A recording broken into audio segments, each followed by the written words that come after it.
Hello friends, welcome to MPSC trick channel. मी अजय कुमार गोसावी. सामान्य ज्ञान स्टेट बोर्ड वन लाइनरच्या दुसऱ्या भागामध्ये आपलं स्वागत आहे. यावर आपण पहिला भाग कव्हर केला होता, तर आज आपण दुसरा भाग पाहणार आहोत. या भागाला आपण आता सुरुवात करूया. या भागातला पहिला महत्त्वाचा पॉईंट येतो तो म्हणजे योगर्ट म्हणजे काय. योगर्ट म्हणजे लॅक्टोबॅसिलस जीवाणूंच्या मदतीनं विरंजन वापरून तयार केलेले जे दही आहे ना, तर त्याला योगर्ट म्हणतात. तर हे स्टेट बोर्डमध्ये आहे असं वाक्य दिले, खूप महत्त्वाचं आहे, लक्षात असू द्या. त्याच्यानंतर आपण पाहणार आहे ते म्हणजे वनस्पतीमधलं लैंगिक प्रजननाचं. तर वनस्पतीमधलं फूल हे जे आहे ना, तर ते लैंगिक प्रजननाचं कार्यात्मक एकक आहे. आता वनस्पतीच्या फुलामधून बाहेरून आतमध्ये क्रमानं एकूण 4 मंडल असतात. त्यातलं सगळ्यात बाहेरचं मंडल असतं ते म्हणजे निदलपुंज किंवा त्याला आपण कॅलेक्स म्हणतो. म्हणजे जो फुलाचा जो हिरवा भाग असतो ना बाहेरचा, तर त्याला निदलपुंज किंवा कॅलेक्स म्हणतो. त्याच्यानंतर आत असतो तो करोला. करोला म्हणजे त्याला आपण दलपुंज म्हणतो. त्याच्यानंतर अँड्रोशियम आणि गायनोशियम. अँड्रोशियमला मराठीत पुमंग म्हणतात आणि गायनोशियमला मराठीमध्ये जायंग म्हणतात. अँड्रोशियम म्हणजे हे नर असलेल्या भाग आहे, म्हणजे पुरुष असलेला भाग त्या फुलामधला, आणि जायंग म्हणजे स्त्री असलेला भाग. आता याच्यामध्ये ना ॲक्च्युली प्रजननाचं कार्य हे अँड्रोशियम आणि गायनोशियम करतात, म्हणजे पुमंग आणि जायंग. म्हणून यांना काय म्हटलं जातं, तर यांना इसेन्शियल व्हॉल्स म्हटलं जातं. इसेन्शियल व्हॉल्स म्हणजे त्यांना आवश्यक मंडल असं म्हटलं जातं. पुमंग आणि जायंग म्हणजे अँड्रोशियम आणि गायनोशियम यांना इसेन्शियल व्हॉल्स म्हटलं जातं. आणि जे निदलपुंज आणि दलपुंज आहे, तर त्यांचं काम काय असतं, तर आतल्या भागाचं संरक्षण करणं, म्हणजे कॅलेक्स आणि करोला. निदलपुंज म्हणजे कॅलेक्स आणि दलपुंज म्हणजे करोला. यांचं कार्य काय असतं, जे आतील मंडल आहे याचं संरक्षण करणं. म्हणून त्यांना काय म्हटलं जातं, तर ॲक्सेसरी व्हॉल्स असं म्हटलं जातं. म्हणजे इसेन्शियल व्हॉल्स म्हणजे अँड्रोशियम आणि गायनोशियम, त्याला पुमंग आणि जायंग म्हणतात. ॲक्सेसरी व्हॉल्स म्हणजे निदलपुंज आणि दलपुंज, त्याला कॅलेक्स आणि करोला म्हणतात. म्हणजे इसेन्शियल व्हॉल्स आणि ॲक्सेसरी व्हॉल्स हा आपला एक पुढचा महत्त्वाचा पॉईंट आहे, तो लक्षात घ्या. त्याच्यानंतर पुढचा पॉईंट आहे, माहीत आहे का तुम्हाला, या सेक्शनमध्ये दिलेलं आहे. तर पहिलं आहे ते म्हणजे NADH2 आणि दुसरं आहे FADH2. आता प्रत्येक पेशीमध्ये तयार होणारं आणि पेशी श्वसनास मदत करणारे हे दोन सहविकर आहेत असं दिलेलं आहे. NADH2 म्हणजे काय, तर निकोटिनामाइड ॲडेनाइन डायन्यूक्लियोटाइड. आणि FADH2 म्हणजे फ्लॅविन ॲडेनाइन डायन्यूक्लियोटाइड. तर हे लक्षात असू द्या, NADH2 आणि FADH2 प्रत्येक पेशीमध्ये तयार होणार आणि पेशी श्वसनामध्ये मदत करणारं दोन सहविकर आहेत. स्टेट बोर्ड जे नवीन आलेलं आहेत ना, तर त्याच्यामध्ये माहीत आहे का तुम्हाला, एक सेक्शनमध्ये ते दिलेलं आहे. त्याच्यानंतर पुढचा काही महत्त्वाचा पार्ट की जो तुम्हाला माहीत असणं गरजेचंच आहे, एकदम कन्सेप्च्युअल म्हणजे थेरॉटिकल पार्ट आहे. पहिलं महत्त्वाचं म्हणजे जे ग्लायकोलिसिस प्रोसेस म्हणतो, ग्लुकोज विघटनाची प्रोसेस, याचा शोध कोणी लावला, तर याचा शोध एकूण 3 शास्त्रज्ञांनी लावलाय. त्यांना EMP पाथवे असे म्हटलं जातं. 3 शास्त्रज्ञ कोणतं, पहिलं महत्त्वाचं शास्त्रज्ञ आहे ते म्हणजे गुस्ताव एम्बडेन, दुसरा आहे ॲटो मेयरहॉफ आणि तिसरा आहे जेकब फार्नोस. या 3 शास्त्रज्ञांनी ग्लायकोलिसिस किंवा त्याला आपण ग्लुकोजचं विघटन याचा शोध लावला. त्यासाठी त्यांनी स्नायूवर प्रयोग केले होते. म्हणून या प्रक्रियेला, ग्लायकोलिसिस प्रक्रियेला काय म्हटलं जातं, EMP पाथवे म्हटलं जातं. ई म्हणजे एम्बडेन, जो पहिला महत्त्वाचा शास्त्रज्ञ. एम म्हणजे मेयरहॉफ, दुसरा शास्त्रज्ञ. आणि फार्नोस म्हणजे जेकब फार्नोस, तिसरा शास्त्रज्ञ. यांना EMP पाथवे म्हणजे त्यांचं नाव सुद्धा त्या प्रोसेसला देण्यात आले.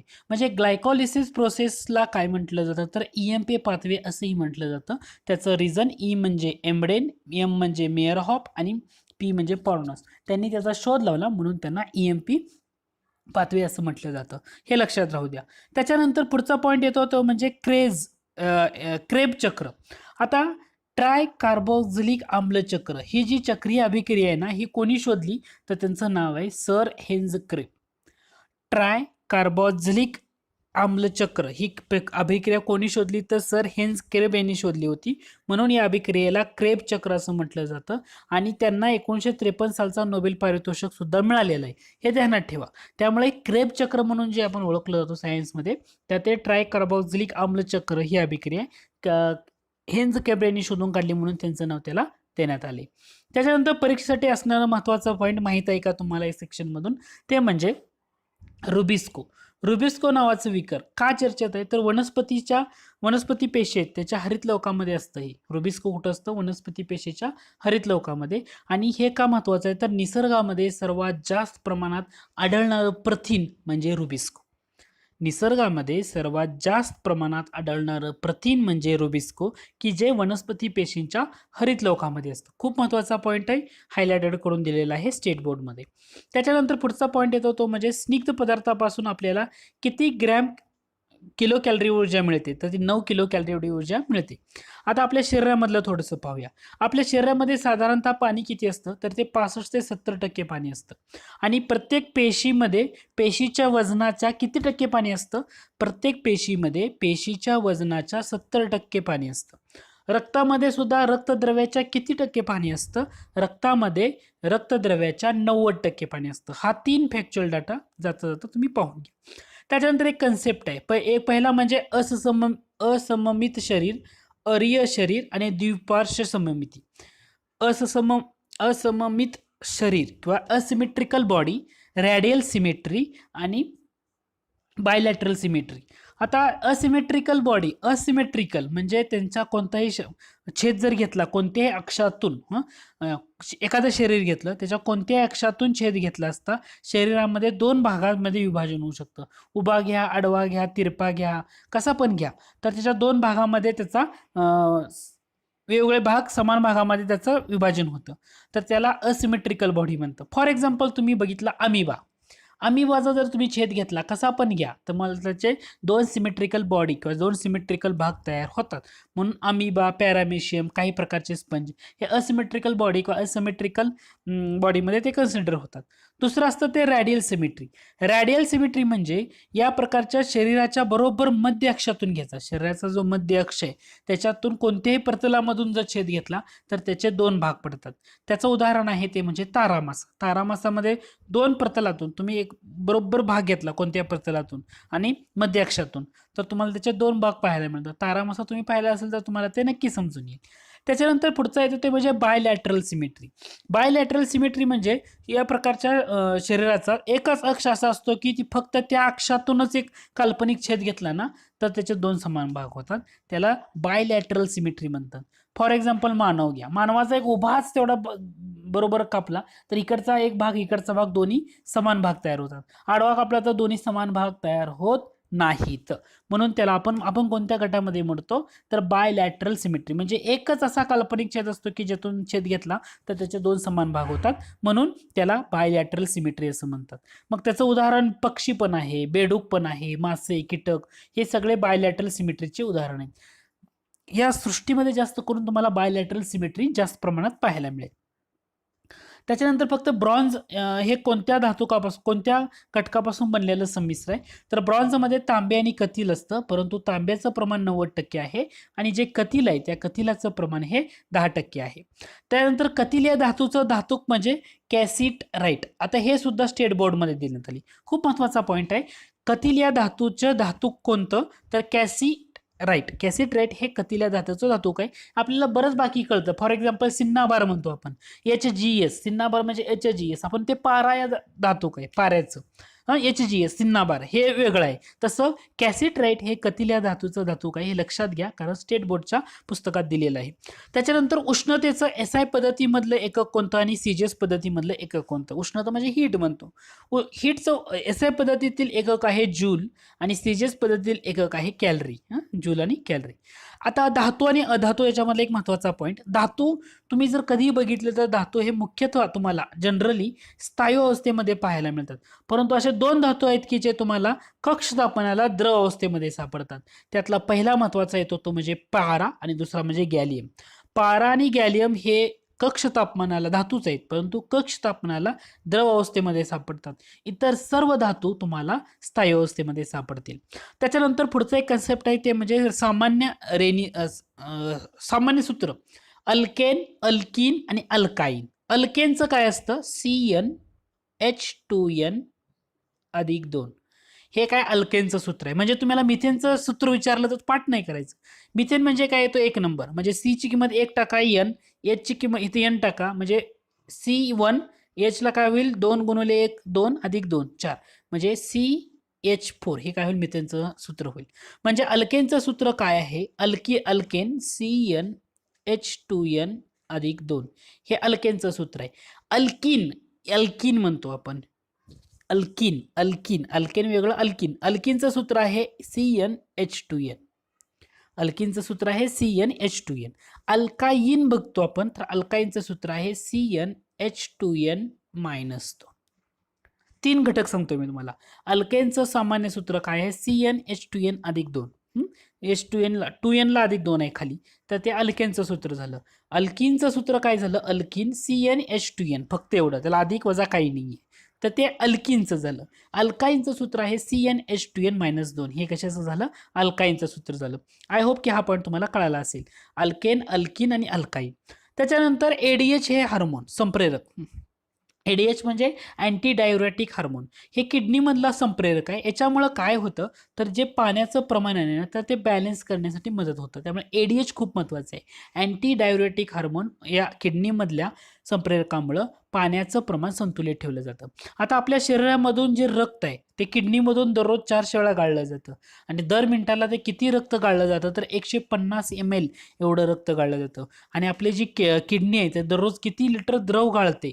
180 ते 190 लिटर द्रव गाळते आणि त्याच्यामधून 1 ते 1.9 लिटर मूत्र तयार होतं. आता वनस्पतीचं वर्गीकरण कोणी दिलं तर सायंटिस्ट आहे एचर या शास्त्रज्ञानं 1883 साली दिलं. त्यांनी त्याचे 2 भाग केले होते वर्गीकरण करताना. एक म्हणजे क्रिप्टोगामी, दुसरं म्हणजे फेनरोगामी. क्रिप्टोगामी म्हणजे अबीजपात्री, फेनरोगामी म्हणजे बीजपात्री. त्याच्यानंतर आर्यश विटाकर जे आहेत, आर्यश विटाकर यांनी अबीजपात्री ही जी उपसृष्टी आहे याचं 3 प्रकारामध्ये वर्गीकरण केलं होतं, 3 प्रकारामध्ये विभाजन केलं होतं.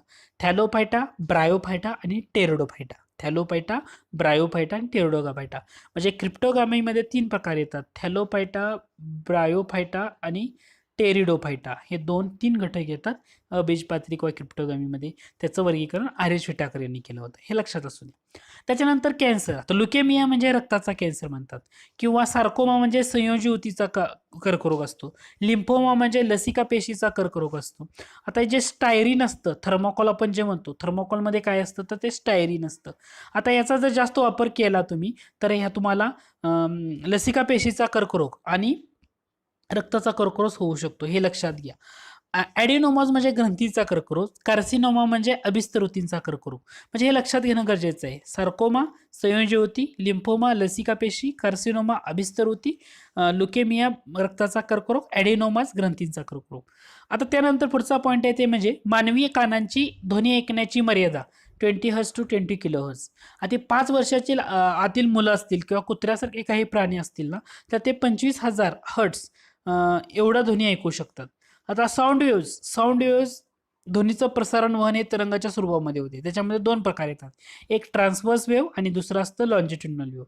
ट्रान्सव्हर्स वेव्ह म्हणजे जे तरंगाचं जे दोलन आहे तर ते मध्यस्थितीच्या वर खाली ट्रान्सव्हर्स वेव्ह असे असतं, वर खाली अशा होणाऱ्या वेव्हजला ट्रान्सव्हर्स वेव्ह म्हणतात, म्हणजे वर खाली वर. त्याचं बेस्ट एक्झाम्पल म्हणजे साऊंड वेव्ह. ट्रान्सव्हर्स वेव्हचं बेस्ट एक्झाम्पल काय आहे? साऊंड वेव्ह, केला आपण ध्वनी म्हणतो. त्यानंतर दुसरं असतं लॉन्जिट्युडिनल वेव्ह. लॉन्जिट्युडिनल वेव्ह याचं जे प्रसारण आहे ते मागे पुढे अशा प्रकारे होतं. तर त्याचं बेस्ट एक्झाम्पल म्हणजे लाईट वेव्ह म्हणजे प्रकाश हे लॉन्जिट्युडिनल वेव्हचं एकदम बेस्ट एक्झाम्पल आहे. म्हणजे transverse wave sound, longitudinal wave light, एवढं जरी लक्षात ठेवलं तरी मोर दॅन इनफ आहे. ध्वनी आणि प्रतिध्वनी हे ऐकून येण्यासाठी आपल्याला hello friends, welcome to MPSC trick channel. मी अजय कुमार गोसावी. आज आपण सामान्य विज्ञान वन लाईनर ही सिरीज सुरू करतोय आणि ही सर्व वन लाईनर कशावर आधारित असणार आहे तर स्टेट बोर्डवर आधारित असणार आहे. म्हणजे स्टेट बोर्डची पुस्तक आहे त्यातले वन लाईनर स्वरूपात परीक्षेसाठी इम्पॉर्टंट काय असेच टॉपिक आपण फक्त आता कव्हर करणार आहे. म्हणजे कमीत कमी काळामध्ये तुमचे जास्तीत जास्त घटक अभ्यासन व्हावा आणि त्यातले महत्त्वाचे पॉईंट सुद्धा लक्षात राहावे, या अनुषंगाने या सिरीजची किंवा या लेसनची रचना करण्यात आली. तुम्ही जास्तीत जास्त रिस्पॉन्स दिला तर आपण सर्व विषयाच्या अशा प्रकारे स्टेट बोर्डच्या वन लाईनर कव्हर करू. दुसरी महत्त्वाची गोष्ट म्हणजे तुम्ही जर माझ्या चॅनलला सबस्क्राईब केलं नसेल तर नक्की सबस्क्राईब करा. सबस्क्राईब केल्यानंतर समोर जे बेल आयकॉन दिसतंय त्याच्यावर क्लिक करा, म्हणजे जेव्हा काही नवीन अपडेट माझ्याकडून येईल त्याचं नोटिफिकेशन तुम्हाला भेटत राहील. डिस्क्रिप्शनमध्ये टेलिग्रामची लिंक दिलेल्या वेगवेगळ्या नोट्ससाठी वेगळं चॅनल आहे, विज्ञानासाठी वेगळा चॅनल आहे आणि जनरल असं 3 चॅनलची लिंक डिस्क्रिप्शनमध्ये दिली आहे, ते तुम्ही पाहून घ्या. तर आज आपण काय करूया, वेळ न दौडता आपल्या लेसनला सुरुवात करूया. आज आपल्या लेसनचा सगळ्यात पहिला महत्त्वाचा पॉईंट येतो तो म्हणजे पेरिपॅटस हा प्राणी. पेरिपॅटस हा प्राणी कोणत्या 2 प्राण्यांना जोडणारा दुवा आहे. तर पेरिपॅटस हा प्राणी ॲनेलिडा आणि संधिपात प्राणी या दोघांना जोडणारा दुवा आहे. अशा टॉपिकवर परीक्षेला प्रश्न विचारले गेलेत ह्याच्या अगोदर, त्यामुळे हा पॉईंट महत्त्वाचा आहे. त्याच्यानंतर डकीबल प्लॅटिपस हा जो प्राणी आहे, आता या प्राण्याचं वैशिष्ट्य काय आहे, तर हा प्राणी सरीसृप प्राण्याप्रमाणे अंडी घालतो, परंतु सस्तन प्राण्याशी नाते सांगतो. कोणत्या गोष्टीनुसार, तर याला दुग्ध ग्रंथी आणि शरीरावरची केस, म्हणजे दोन्ही गोष्टींचं साधर्म्य याला यामध्ये पाहायला मिळतं.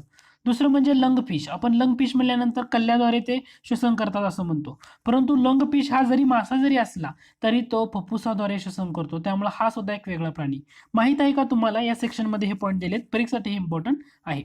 त्याच्यानंतर पुढचा पॉईंट येतो तो म्हणजे गहू किंवा तांदळाचं पीठ व सोयाबीन यांच्या मिश्रणानं किण्वन तयार आता ह्याच्यामध्ये काय सांगायचं आहे ना, तर सोया सॉस कसा बनवला जातो, तर त्याच्यासाठी असलेला महत्त्वाचा कोणत्या कवकाच्या सहाय्याने हे बनवलं जातं. आता सोया सॉस बनवण्यासाठी कशाचं मिश्रण लागतं तुम्हाला, गहू किंवा तांदळाचं पीठ आणि सोयाबीन याचं मिश्रण लागतं.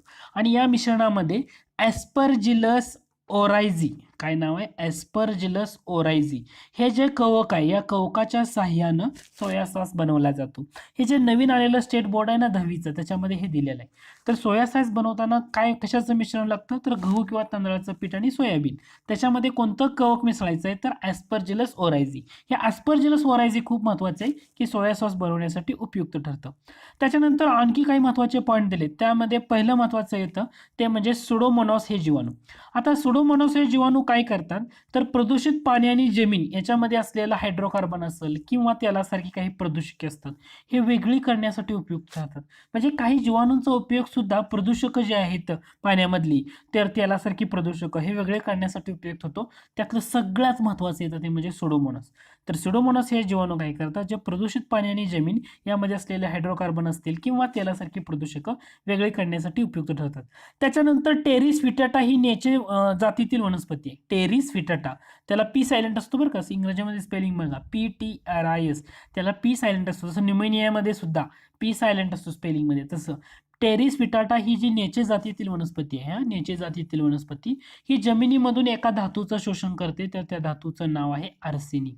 टेरिस विटाटा ही वनस्पती, नेचे जातीतील वनस्पती, आर्सेनिक, जमिनीतला आर्सेनिक धातू शोषून घेते. त्यामुळे याचं सुद्धा एक महत्त्वाचं वैशिष्ट्य आहे. परीक्षेसाठी हा सुद्धा पॉईंट महत्त्वाचा आहे. नवीन आलेल्या स्टेट बोर्डमध्ये हे सर्व दिलेलं आहे.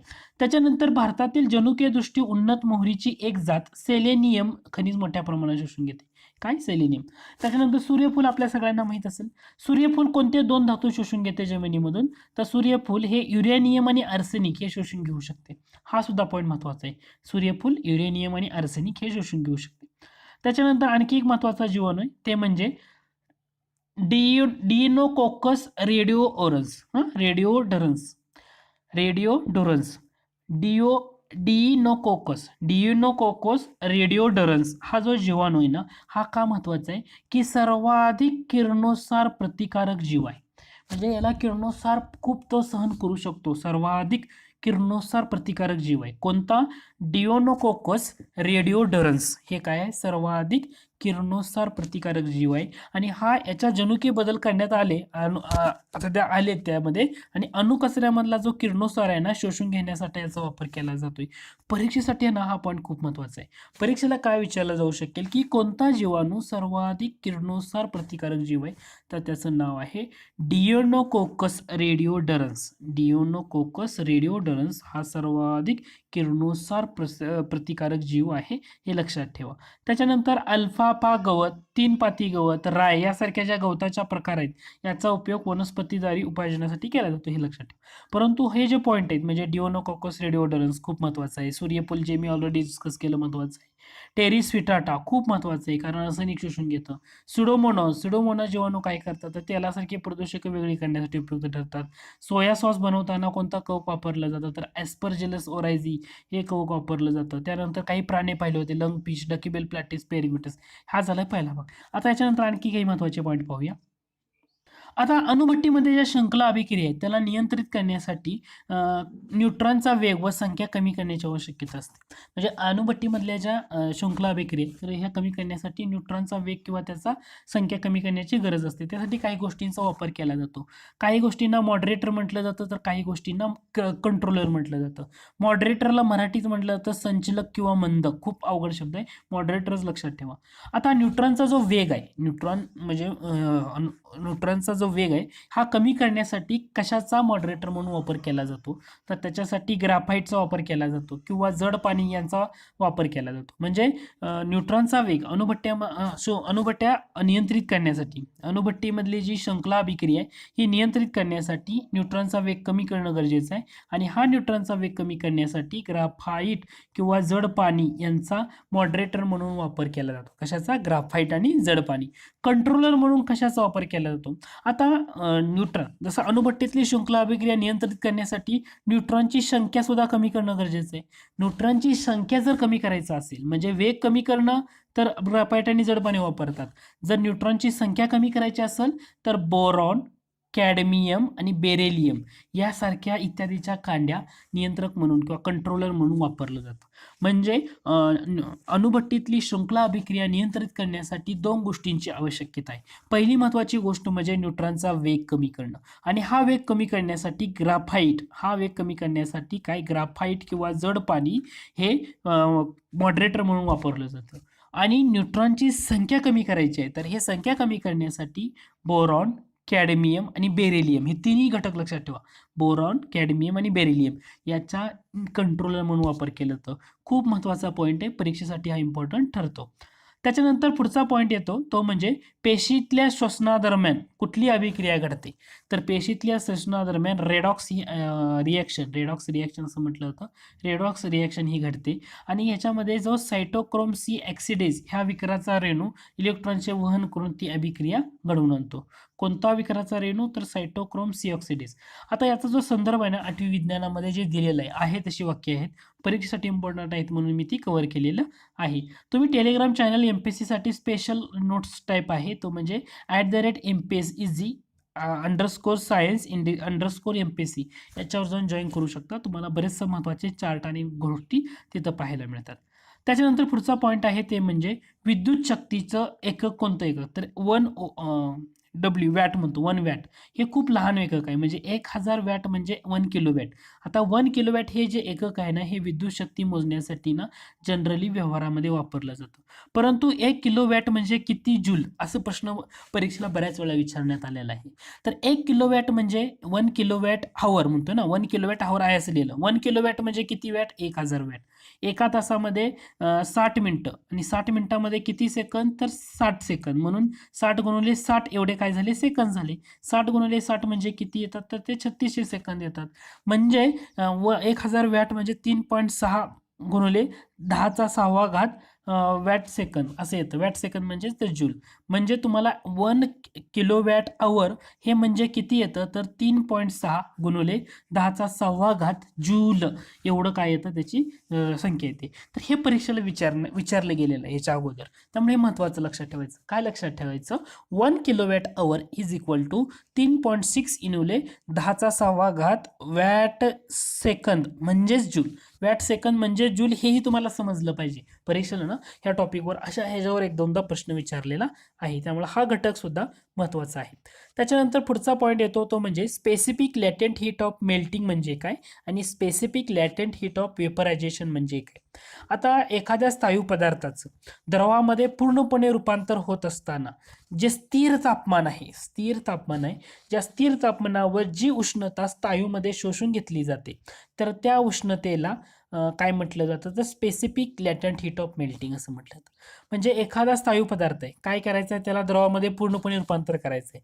ह्या रूपांतर करत असताना एखादे कॉन्स्टंट टेम्परेचर आहे, कसलं तापमान आहे? स्थिर तापमानावर त्या स्थायूमध्ये जी उष्णता शोषून घेतली जाते तर त्याला specific latent heat of melting असं म्हटलं जातं. किंवा त्याला उष्णतेला वितळणाचा विशिष्ट अप्रकट उष्मा, मराठीत लक्षात ठेवूच नका. त्यानंतर specific latent heat of vaporisation म्हणजे काय?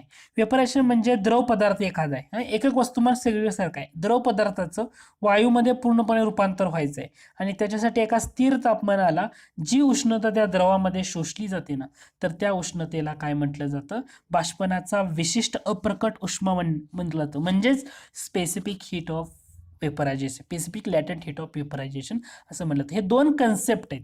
फक्त तुम्हाला हे समजलं पाहिजे की specific latent heat of melting म्हणजे काय? स्थायू पदार्थाचं द्रवात रूपांतर व्हायचं आणि एका स्थिर तापमानाला त्या स्थायूमध्ये जी उष्णता शोषून घेतली जाते त्याला specific latent heat of melting म्हणतात. त्यानंतर specific latent heat of vaporisation म्हणजे काय, द्रव पदार्थाचं वायूमध्ये रूपांतर व्हायचं आहे.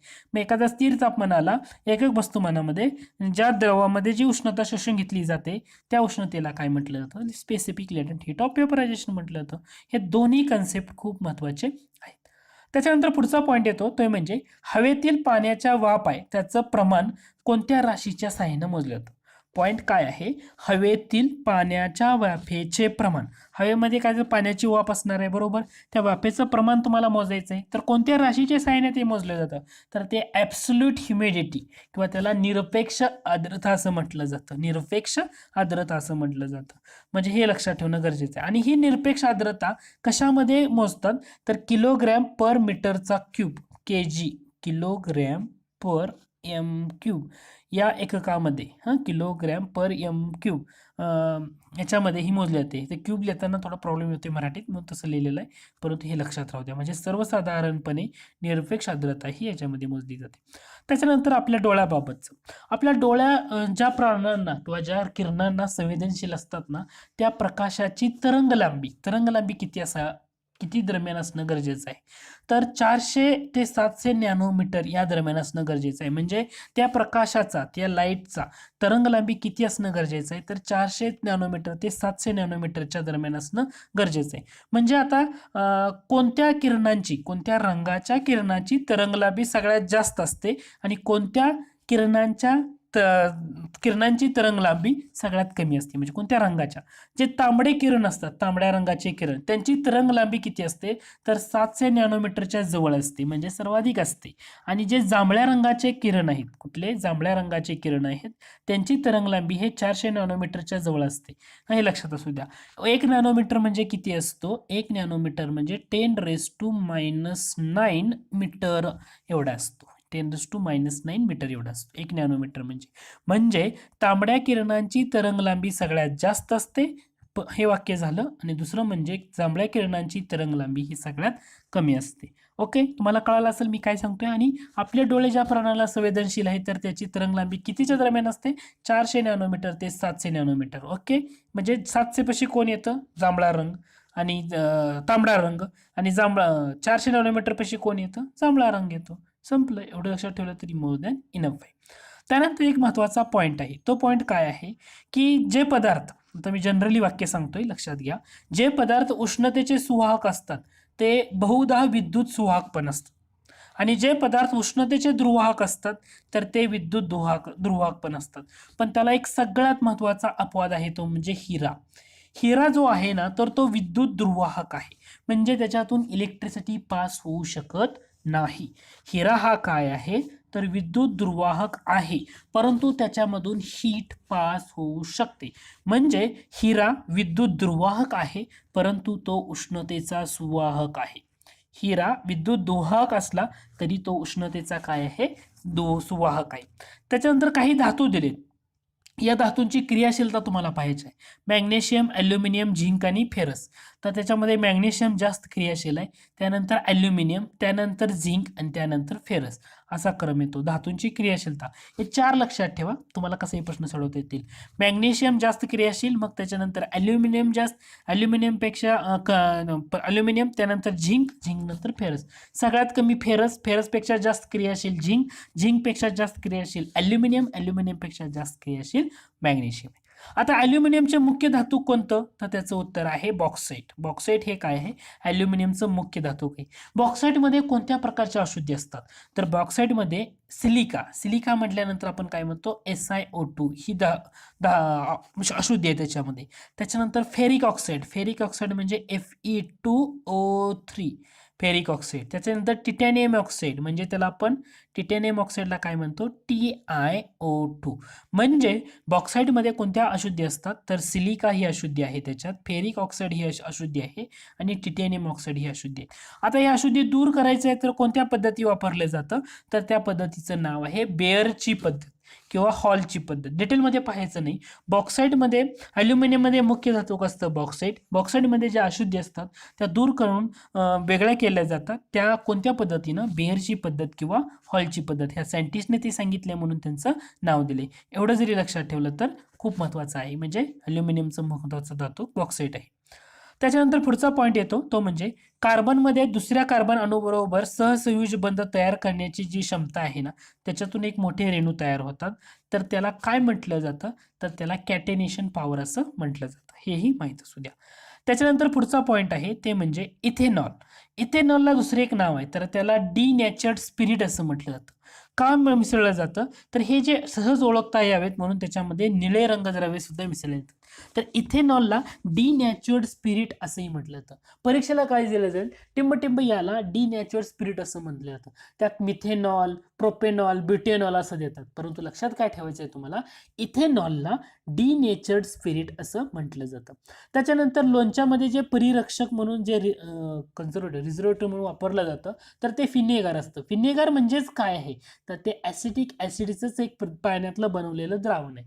किती टक्के असतं, तर ते 5 ते 8% बनवलेलं द्रावण असतं. त्याच्यानंतर आपण महत्त्वाचं बघतोय ते म्हणजे हाय अर्थ ऑर्बिट. त्याची उंची भूपृष्ठापासून किती असणं गरजेचं आहे. मिडियम अर्थ ऑर्बिट आणि लो अर्थ ऑर्बिट याच्यावर परीक्षेला ना राज्यसेवेला प्रश्न विचारला होता. सिंपल होता, फक्त ज्याला समजतं तेवढं लक्षात घ्या.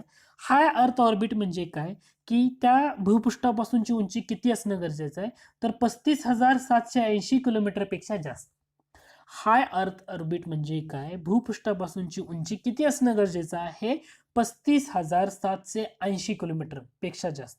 मिडियम अर्थ ऑर्बिट म्हणजे 2,000 किलोमीटर ते 35,780 किलोमीटर यांच्या दरम्यान असेल तर त्याला मिडियम अर्थ ऑर्बिट म्हटलं जातं. आणि लो अर्थ ऑर्बिट म्हणजे काय, भूपृष्ठाची उंची 180 किलोमीटर ते 2,000 किलोमीटर याच्या दरम्यान असेल तर त्याला लो अर्थ ऑर्बिट असंही म्हटलं जातं. हे लक्षात घ्या. त्याच्यानंतर पुढचे 2 पॉईंट, एक म्हणजे अग्निबाण प्रशिक्षण केंद्र कुठे आहेत आणि अवकाश संशोधन केंद्र कुठे आहेत, हे सगळं स्टेट बोर्डमध्ये दिलेलं आहे. माहिती आहे का तुम्हाला? तर अग्निबाण प्रक्षेपण केंद्र हे थुंबा, तिरुवनंतपुरम, श्रीहरिकोटा आणि चांदीपूर ओडिशामधले या 3 ठिकाणी आहेत. आणि अवकाश संशोधन संस्था भारतातल्या कुठे आहेत, एक तिरुवनंतपुरमला, एक श्रीहरिकोट्याला आणि अहमदाबादला आहे. तिरुवनंतपुरमला जे अवकाश केंद्र आहे त्याला विक्रम साराभाईंचं नाव आहे. श्रीहरिकोटीला जे अवकाश संशोधन संस्था आहे त्याला सतीश धवन यांचं नाव आहे. आणि अहमदाबादला जे आहे त्याला स्पेस ॲप्लिकेशन सेंटर असं म्हटलं जातं. हा एक पॉईंट आहे. आता महत्त्वाचे पॉईंट 10वीच्या नवीन पुस्तकातले काही फॅक्च्युअल डाटा. त्यातला पहिला येतो अनुवंशिकतेचा संदर्भातला. आधुनिक अनुवंशिकतेचा प्रारंभ कोणी केला, तर त्यांचं नाव आहे Gregor Johann Mendel. Gregor Johann Mendel यांनी आधुनिक अनुवंशिकतेचा प्रारंभ केलेला आहे. त्याच्यानंतर 1902 साली वॉल्टर साल्टन या शास्त्रज्ञानं काय केले, नाकतोड्याच्या पेशीमध्ये गुणसूत्र हे जोड्याच्या स्वरूपामध्ये पाहिली. तोपर्यंत हे कोणालाही माहीत नव्हतं. लक्षात घ्या, वॉल्टर साल्टन, फक्त पाठच करायचं ह्या गोष्टी. वॉल्टर साल्टन यांना काय केलं तर नाकतोड्याच्या पेशीमध्ये गुणसूत्र जोड्याच्या स्वरूपामध्ये पाहिली. तोपर्यंत ते कुणालाही माहीत नव्हती. त्याच्यानंतर 1944 साली काही लोक आहेत की त्यांनी काय केलं, तर सर्व सजीवामध्ये काय केलं, सर्व सजीवामध्ये DNA हीच अनुवंशिक सामग्री असते हे सिद्ध केलं होतं. 1944 साली DNA काय असते, सर्व सजीवामध्ये अनुवंशिक सामग्री असते. त्यातला काही अपवाद विषाणू होते. तर हे कोणी सिद्ध केलं, त्या सायंटिस्टची नावं ओसवाल्ड एव्हरी, मॅकलिन मॅकार्थी आणि कॉलिन मॅकलॉइड. नावं खूप अवघड आहेत, परीक्षेसाठी विचारलं जातं, लक्षात ठेवा. सर्व सजीवामध्ये DNA हीच अनुवंशिक सामग्री असतं हे कोणी सिद्ध केलं, ओसवाल्ड एव्हरी, मॅकलिन मॅकार्थी आणि कॉलिन मॅकलॉइड यांनी सिद्ध केलं होतं. त्यामध्ये काही अपवाद होते, ते म्हणजे काही विषाणू होते, तेवढे वगळता 1944 साली. त्याच्यानंतर पुढचा पॉईंट येतो ते म्हणजे काय, जीवाणूंच्या पेशीमध्ये DNA द्वारे होणाऱ्या प्रतिसंश्लेषणाची प्रतिकृती तयार केली होती. कधी झाली होती, 1961 साली. कुणी केले, तर फ्रान्समधल्या फ्रँकाईस जॅक मोनॉड यांनी. फ्रँकाईस जेकब आणि जॉक मेनॉड यांनी जीवाणूंच्या पेशीमध्ये DNA द्वारे होणारी प्रतिसंश्लेषण जे होतं, प्रोटीन सिंथेसिस ज्याला आपण म्हणतो, त्याची प्रतिकृती तयार केली होती. त्याच्यानंतर पुढचा पॉईंट येतं तर म्हणजे हरगोविंद खुराना. इथं नाव लिहायचं राहिले, हरगोविंद खुराना. हरगोविंद खुराना. आता अमिनो अम्ल आहेत, हे अमिनो अम्लाकरता जे कोडॉन शोधण्याच्या कामामध्ये महत्वाची भूमिका पार पडली, तर त्याचा शोध कोणी लावला, तर हरगोविंद खुराना यांनी लावलेला होता. म्हणजे त्याला आपण सिंथेटिक जीन म्हणतो. 1968 मध्ये त्यांना इतर 2 शास्त्रज्ञांसोबत पुरस्कार मिळाला होता. हरगोविंद खुराना लिहायचं राहिले, ते लक्षात घ्या. त्याच्यानंतर आता शेवटचा पॉईंट येतो आपल्या सिलेबसचा किंवा आपल्या लेसनचा, तो म्हणजे कार्बन वयमापन पद्धत. आता कार्बन वयमापन पद्धत हे जे नैसर्गिक कार्बन आहे C14 याच्या जो किरणोत्सर्गी क्षय याच्यावर आधारलेली आहे आणि हे कुणी विकसित केली तर त्या सायंटिस्टचं नाव आहे विलार्ड लिबी. विलार्ड लिबी यांनी 1954 मध्ये ही पद्धत विकसित केली, म्हणून त्यांना 1960 मधलं जे रसायनशास्त्रातून नोबेल पारितोषिक दिलं आलं. या पद्धतीनं काढलेली जी विविध पदार्थांची वय आहे तर ते रेडिओ कार्बन नावाच्या शोध पत्रिकेमध्ये प्रसारित करण्यात येतं. याच्यावर सुद्धा परीक्षेला MPSC प्रश्न विचारून झालेला आहे. तर या लेसनमध्ये आपण स्टेट बोर्डमधले काही महत्त्वाचे वन लाईनर जे परीक्षेला खूप इम्पॉर्टंट आहेत ते एक समजावून सांगण्याचा प्रयत्न केलेला आहे. आय होप की लेसन तुम्हाला आवडलं असेल. लेसन आवडलं असेल तर जरूर लाईक करा, कारण खूप कमी लाईक मिळत आहेत. जर रिस्पॉन्स मिळत नसेल तर मी अशा प्रकारची सिरीज पूर्णपणे कव्हर करणार नाही. दुसरं म्हणजे लेसन आवडले तर तुमच्या कमेंट द्यायला विसरू नका. एक कमेंट तर मागतोय, जास्त काही मागत नाही. एक कमेंट नक्की द्या आणि तुमच्या मित्रांना पण शेअर करा. धन्यवाद. Hello friends, welcome to MPSC trick channel. मी अजय कुमार गोसावी. सायन्सच्या स्पेशल लेक्चरमध्ये तुमचं स्वागत आहे. तर आपण आपल्या लेसनला सुरुवात करतोय. तत्पूर्वी तुम्ही जर माझ्या चॅनलला सबस्क्राईब केलं नसेल तर नक्की सबस्क्राईब करा आणि सबस्क्राईब केल्यानंतर समोर जे बेल आयकन दिसते त्याच्यावर क्लिक करा. तर आज आपण वेळ न दवडता आपल्या स्पेशल लेसनला सुरुवात करूया. पहिला महत्त्वाचा पॉईंट येतो तो म्हणजे ग्रीक तत्ववेत्ता अरिस्टोटल. अरिस्टोटल का महत्त्वाचं आहे तर त्यांनी पहिल्यांदा प्राण्यांचं वर्गीकरण केले. पहिल्यांदा कोणी प्राण्यांचं वर्गीकरण केलं असेल तर ते अरिस्टोटल यांनी केलेलं होतं. मग आता अरिस्टोटल यांनी प्राण्यांचं वर्गीकरण करण्यासाठी वापरलेली जी पद्धत आहे तर त्या पद्धतीला कृत्रिम पद्धत असं म्हणतात. म्हणजे पहिल्यांदा कृत्रिम पद्धत वापरली गेली. मग त्यांच्या व्यतिरिक्त आणखी काही महत्त्वाचे सायंटिस्ट आहेत की त्यांनी सुद्धा प्राण्यांचं वर्गीकरण करताना कृत्रिम पद्धत वापरली होती. त्यामध्ये थिओफ्रेटस, प्लिनी, जॉन रे, लिनियस अशा सर्वांचा समावेश होतो. नंतर प्राण्यांचे वर्गीकरण करताना नैसर्गिक पद्धतीचा वापर करण्यात आला. काही कालांतराने प्राण्यांची वर्गीकरण करण्यासाठी उत्क्रांतीचा आधार घेण्यात आला. म्हणजे उत्क्रांतीवादावर आधारित असलेले वर्गीकरण आणलं. आता ही पद्धत कुणी आणली त्यासाठी दोन सायंटिस्ट महत्वाचे आहेत. परीक्षेसाठी खूप महत्वाचा असलेला हा पॉईंट आहे. उत्क्रांतीवादावर आधारित असलेली वर्गीकरण पद्धत अंमलात आणणारे दोन महत्वाचे सायंटिस्ट ते म्हणजे डॉबझन्स्की आणि मेयर. डॉबझन्स्की आणि मेयर यांनी उत्क्रांतीवादावर आधारित असलेली प्राण्यांची वर्गीकरण पद्धत अंमलात आणली होती. आता आपण प्राण्यांचं वर्गीकरण करताना असमपृष्ठरज्जू प्राणी आणि पृष्ठरज्जू प्राणी. असमपृष्ठरज्जू प्राणी म्हणजे काय की त्यांच्यामध्ये नॉट कॉर्ड म्हणजे पृष्ठरज्जू नावाचा आधारक नसतो. असम नावातच आहे त्यामुळे पृष्ठरज्जू त्यांच्यामध्ये नसतो. त्यांच्यामध्ये कल्लेविद्रे नसतात. घसणीमध्ये कल्लाविद्रे जे असतात ते नसतात. दुसरं म्हणजे त्यांच्यामध्ये असणारं चेतारज्जू असेल तर तो कोणत्या साईडला असतो आणि हृदय असेल तर ते कोणत्या साईडला असते एवढा डिफरन्स आहे. चेतारज्जू असतो ना तर तो फेंट्रल साईडला असतो, त्याला अधर बाजू व्हेंट्रल साईडला, इंग्रजी लक्षात ठेवा. आणि हृदय जर असेल त्यांच्यामध्ये तर ते डॉर्सल साईडला असतं. हे असमपृष्ठरज्जूमध्ये.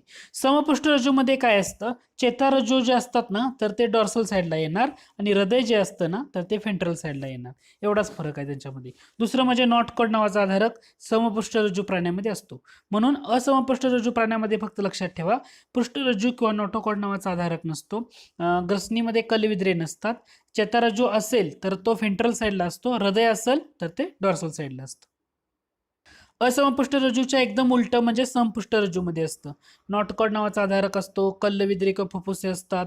चेतारज्जू असेल तर ते पृष्ठबाजूस आणि हृदय असेल तर अधर बाजूस. त्याच्या एकदम ऑपोजिट आहे. हे तुम्हाला नक्की ध्यानात येईल. प्राणीसृष्टीचं वर्गीकरण करताना तुम्हाला हा चार्ट एक महत्वाचा आहे. अजून एक महत्वाचा चार्ट आहे, मी तुम्हाला तो पुढे सांगणार आहे.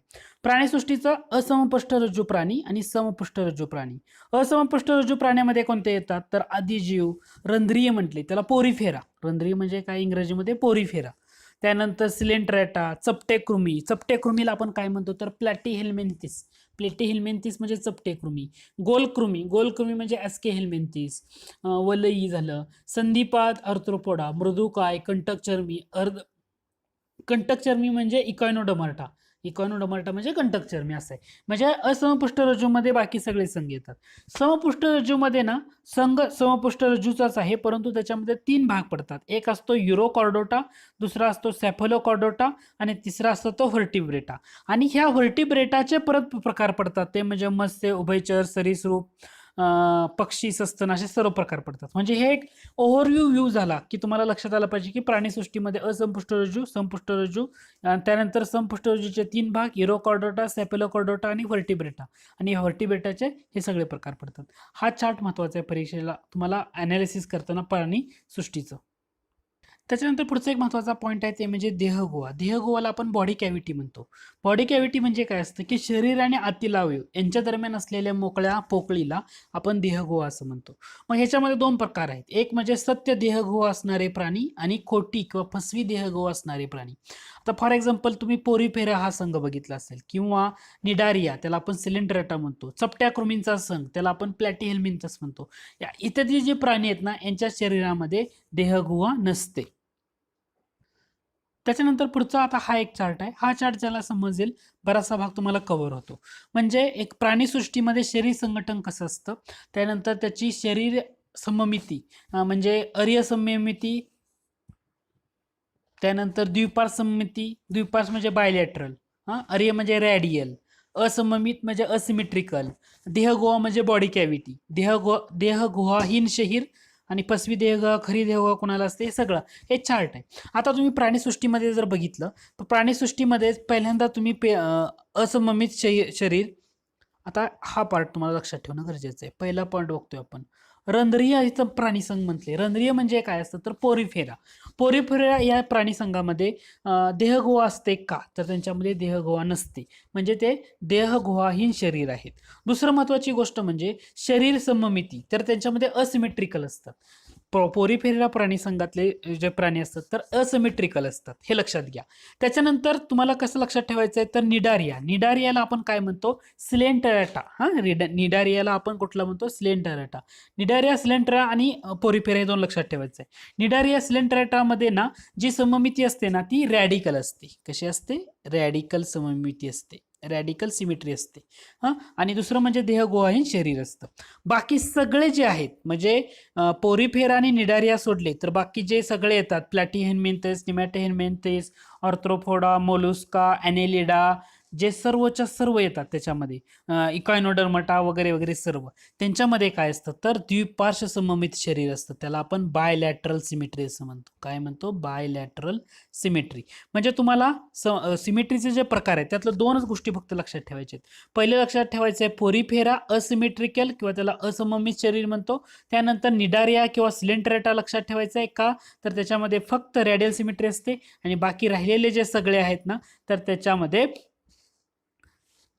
बायलॅटरल सिमेट्री असते. एवढं लक्षात ठेवायचं, द्विपार्श्व सममित शरीर.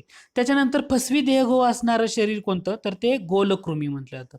फसवी देहगुहा असणाऱ्या शरीराला गोलकृमी. गोलकृमी म्हणजे कोणत्या प्राण्यांचा संघ तर त्याला ॲस्के हेल्मिन्थिस. गोलकृमी म्हणजे ॲस्के हेल्मिन्थिस शरीर असं म्हटलं जातं. त्याच्यानंतर देहगुहाहीन शरीर कुठल्या कुठल्या असते म्हणजे बॉडी कॅव्हिटी नसलेलं तर ते पोरीफेरा, निडारिया किंवा त्याला सिलेंट्रा म्हणतो. चपटेकृमी किंवा त्याला आपण काय म्हणतो, प्लॅटीहेल्मिन्थेस असं म्हणतो. हे तीन संघ, या तीन संघामध्ये देहगुहाहीन शरीर असतं. एवढं लक्षात ठेवा. त्यानंतर खरी देहगुहा कुठलं झालं तर देहगुहाहीन मधलं आपण तीन लक्षात ठेवलं होतं, पोरीफेरा, निडारिया, सिलेंट्राटा आणि प्लॅटीहेल्मिन्थेस. फसवी देहगुहामध्ये आपण काय लक्षात ठेवलं होतं तर ॲस्के हेल्मिन्थेस किंवा त्याला आपण काय म्हणतो, गोलकृमी मराठीमध्ये, तेवढं. आणि मग खरी देहगुहा असलेले शरीर बाकी सगळे म्हणजे ऑर्थ्रोपोडा, मोलुस्का, इकॉयनोडर्मटा, ॲनेलिडा, हे जे सगळे सगळे येतात ना तर ते खरी देहगुहामध्ये येतात. म्हणजे एवढं लक्षात ठेवलं ना तुमचं बराचसा भाग हा प्राणीसृष्टीतला कव्हर होतो. म्हणजे याच्यामध्ये आपण 2-3 घटक केलेले आहेत. तर पेरिफेरामध्ये जे शरीर संघटन असतं ना तर पेशीस्तर शरीर संघटन असतं आणि जे बाकी खालचे असतात इतर त्याच्यामध्ये उती अवयव संस्था किंवा अशा पद्धतीनं शरीर संघटन असतं. तर एवढा भाग जर तुम्हाला कळाला असेल ना तर ह्या प्राणी वर्गीकरणामधला बराचसा भाग तुम्ही कव्हर केल्यासारखं होतं, फक्त ते एक्झाम्पल राहतात. तर हे पोरीफेरा लक्षात ठेवा, असिमेट्रिकल, देहगुहाहीन शरीर. त्यानंतर देहगुहाहीन शरीरचे 3 घटक येतात, ते म्हणजे पोरीफेरा, सिलेंट्रेटा किंवा निडारिया, त्याला आपण आणि चपटेकृमी, प्लॅटीहेल्मिन्थेस. हे पसवी देहगुहा म्हणलं की गोलकृमी, खरी देहगुहा म्हणलं की राहिलेले इतर. त्याच्यानंतर दुसरं लक्षात ठेवायचं आहे असिमेट्रिकल बॉडी, तर पोरीफेरा, रॅडिकल सिमेट्री, निडारिया किंवा सिलेंट्रेटा आणि बायलॅटरल सिमेट्री, बाकी राहिलेले सगळे bilateral symmetry. Okay, I hope हे तुम्हाला पार्ट कळाला असेल. आता आपण प्राण्यांच्या वर्गीकरणामध्ये एकलिंगी प्राणी असणारे कोणते, एक लिंग असणारे किंवा उभयलिंगी असणारे प्राणी कोणते हे पाहणार आहोत. आता त्यातला आपण पहिला घटक पाहणार आहोत तो म्हणजे चपटेकृमी. चपटेकृमी तुम्हाला डेफिनेटली लक्षात ठेवायचं आहे, परीक्षे दृष्टीने खूप महत्वाचं आहे. चपटेकृमी म्हणजे त्याला आपण प्लॅटीहेल्मिन्थेस असं म्हणतो. चपटे कृमीला आपण काय म्हणतो, प्लॅटीहेल्मिंथिस असं म्हणतो. हे जे प्राणी असतात ना, तर हे उभयलिंगी असतात. चपटे कृमीला आपण काय म्हणतो, प्लॅटीहेल्मिंथिस, हे उभयलिंगी प्राणी असतात. दुसरं असतं ते म्हणजे गोलकृमी. गोलकृमीला आपण काय म्हणतो, एस्केहेल्मिंथिस. गोलकृमीला एस्केहेल्मिंथिस म्हणतो. हे कसे असतात प्राणी, तर हे एकलिंगी असतात प्राणी. हे कसे असतात, एकलिंगी. त्याच्यानंतर येतात वलई. वलई, आता दोन घटक तुम्हाला लक्षात ठेवायचे आहेत कंपॅरेटिव्हली. एक म्हणजे वलई, इथं दिले वलई, आणि इथलं अर्धसमपृष्ठरज्जू. वलईला आपण इंग्रजीमध्ये म्हणतो ॲनेलिडा. वलईला आपण काय म्हणतो, ॲनेलिडा म्हणतो. वलई म्हणजे ॲनेलिडा. आणि दुसरं येतं तर अर्धसमपृष्ठरज्जू प्राणी, त्याला आपण हेमिकॉर्डेटा असं म्हणतो. अर्धसमपृष्ठरज्जू प्राण्याला हेमिकॉर्डेटा म्हणतो. यांच्यामध्ये असलेले कोणते लिंग असतात, तर एकतर एकलिंगी असतात किंवा उभयलिंगी असतात. दोन्ही असतात, म्हणजे एकलिंगी किंवा उभयलिंगी असं दोन्ही तुम्हाला ह्याच्यामध्ये पाहायला मिळतं. त्याच्यानंतर येतं संधिपाद. संधिपादला आपण अर्थ्रोपोडा म्हणतो. अर्थ्रोपोडा म्हणजे प्राण्यांचा सगळ्यात मोठा संघ असलेला अर्थ्रोपोडा. याच्यामध्ये असलेले एकलिंगीच प्राणी असतात. हे सुद्धा कसे असतात, एकलिंगी. त्याच्यानंतर मृदुकाय. मृदुकाय म्हणजे मोलुस्का. याच्यामध्ये सुद्धा एकलिंगीच प्राणी तुम्हाला पाहायला मिळतात. त्याच्यानंतर येतं ते म्हणजे कंटकचर्मी. कंटकचर्मी त्याला आपण इकायनोडर्मटा असं म्हणतो. काय म्हणतो, इकायनोडर्मटा. याच्यामध्ये येणारे बहुतेक प्राणी हे सुद्धा काय असतात, एकलिंगीच असतात. म्हणजे तुम्हाला याच्यातला फरक कळायला हवा. एकलिंगी कोणते, एकलिंगी नसणारे कोणते, हे सर्व समजायला हवं. म्हणजे परत एकदा मी तुम्हाला सांगतो, चपटे कृमी त्याला आपण प्लॅटीहेल्मिंथिस म्हणतो. चपटे कृमी, प्लॅटीहेल्मिंथिस, तर त्याच्यामध्ये उभयलिंगी प्राणी असतात, हे लक्षात ठेवायचं.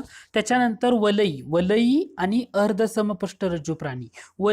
वलईला आपण म्हणतो ॲनेलिडा. ॲनेलिडा आणि अर्धसमपृष्ठरज्जूला काय म्हणतो, तर आपण हेमिकॉर्डेटा म्हणतो. ॲनेलिडा आणि हेमिकॉर्डेटा याच्यामध्ये एक तर एकलिंगी असतात किंवा उभयलिंगी असतात, आणि जे बाकी राहिलेले सगळे आहेत तर ते सर्व एकलिंगी असतात. एवढा फरक आहे, फक्त लक्षात ठेवायचं. फरक काय आहे परत एकदा सांगतो. चपटे कृमी किंवा त्याला आपण प्लॅटीहेल्मिंथिस म्हणतो, हे उभयलिंगी आहेत. वलई आणि अर्धसमपृष्ठरज्जू जे प्राणी आहेत, वलई आणि अर्धसमपृष्ठरज्जू, वलईला ॲनेलिडा म्हणतो, अर्धसमपृष्ठरज्जूला आपण हेमिकॉर्डेटा म्हणतो. यांच्यामध्ये एक तर एकलिंगी असतात किंवा उभयलिंगी असतात, आणि जे बाकी राहिलेले सगळे आहेत तर बाकी सगळे राहिलेले एकलिंगी प्राणी आहेत. आता आपण एक्झाम्पल पाहूया. पोरीफेराचे एक्झाम्पल म्हणजे सायकॉन, युस्पॉन्जिया. युस्पॉन्जियाला आपण काय म्हणतो, अंघोळीचं स्पंज आहे. किंवा हायलोनिमा किंवा युप्लेक्टेला, हे काय झाले, पोरीफेरा या संघातील प्राण्यांची उदाहरणं झाली. त्याच्यानंतर सिलेंट्रेटा किंवा निडारे या प्राणी संघातील प्राण्यांची उदाहरणं बघितली तर हायड्रा किंवा सी ॲनिमेन म्हणतो. सी ॲनिमोन म्हणजे आपण त्याला समुद्रफूल म्हणतो. त्याच्यानंतर फायसेलिया हे एक उदाहरण आहे. फायसेलिया म्हणजे त्याला आपण पोर्तुगीज मॅन ऑफ वॉर असं म्हटलं जातं. जेलीफिशला ऑरेलिया असं म्हटलं जातं. त्यानंतर प्रवाळ, कोरल्स, तर ही सगळी सिलेंट्रेटा किंवा निडाऱ्या या प्राणी संघातील उदाहरणं आहेत. त्याच्यानंतर आपण पाहणार आहे ते म्हणजे प्लॅटीहेल्मिंथिस. प्लॅटीहेल्मिंथिस या संघातील प्राण्यांची उदाहरणं जर बघितली तर त्याच्यामध्ये महत्त्वाचे येतात प्लॅनेरिया. प्लॅटीहेल्मिंथिस म्हणजे चपटे कृमींचा संघ. प्लॅनेरिया, लिव्हर फ्ल्यूक, पट्टकृमी, हे काय येतात, त्याची उदाहरणं येतात प्लॅटीहेल्मिंथिसची.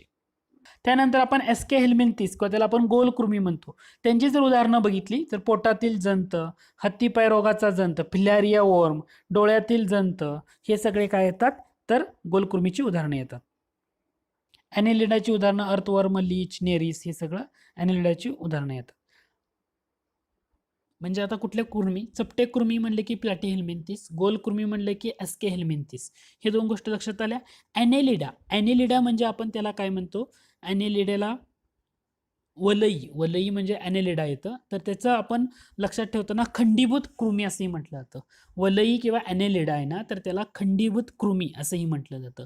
इकायनोडर्मटा कंटकचर्मी असं म्हटलं जातं. संधिपाद म्हणजे अर्थ्रोपोडा, मोलुस्का म्हणजे मृदुकाय.